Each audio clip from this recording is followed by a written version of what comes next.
That was before the invasion.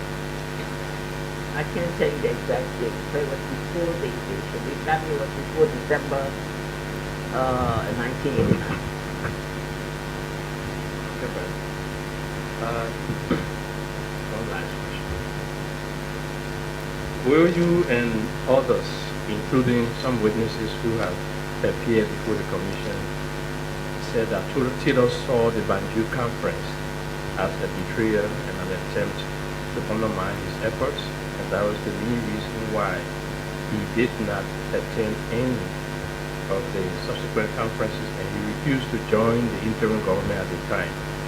And one of the reasons to refer to is the letter Commissioner Boo tries to allude to, that letter written in Sirleaf at the time had suggested that because he was at a point of weakness.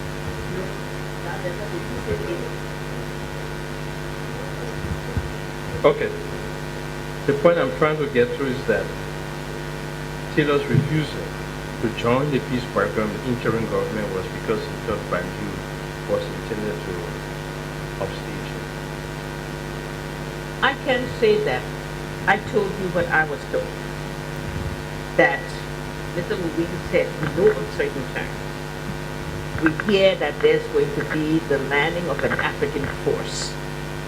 If that force lands, we will consider this that they are going for war, in which case we are not going to participate in peace talks. That was what they said, and that was what I went by. Anything else about betrayal and whatnot, I do not know. My refusal to join the interim government had nothing to do with the position of the NPFL. It had to do with differences in Banjul. And those particular differences came, quite frankly, between my good friend Barantine and myself. But the details I give you. Thank you very much, Your Excellency, Madam Ellen Johnson Sirleaf, President of the Republic of Liberia. We want to thank you very much for taking valuable time of your valuable schedule to come and support this process. We have just ended your testimony, ma'am. But before you leave,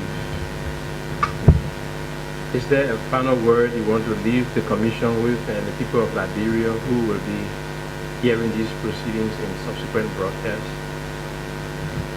Mr. Chairman, Commissioner, I just want to say that I was part of the group that endorsed the idea of a Truth and Reconciliation Commission. Because we truly believe, and I still believe, that the first step toward healing our nation's wounds is a process of contrition and forgiveness. You started that process. It hasn't been as smooth or as good as we'd have wanted it. Some people have been truthful and conformed to the requirements of what we expected. Others have used the platform to accuse wrongly, to tell untruths, and to try to take away from what would really be the process of true reconciliation.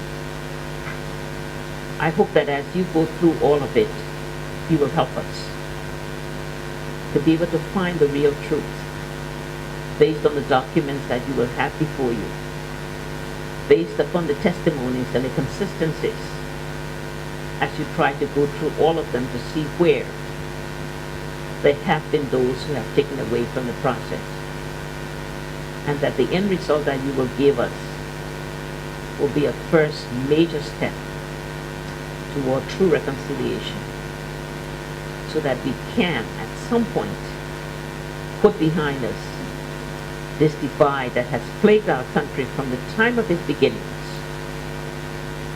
Because without that, we are not going to be able to have the sustainable growth and development that we all seek, until everybody in this country feels like they are a true stakeholder, that they have access to the same kind of opportunity and social justice as the other one. will never achieve our development goals, no matter how strong our economy or how good quality the leadership. So I look to you to help us in that regard as we move to the next step. Thank you. Thank you, Madam President.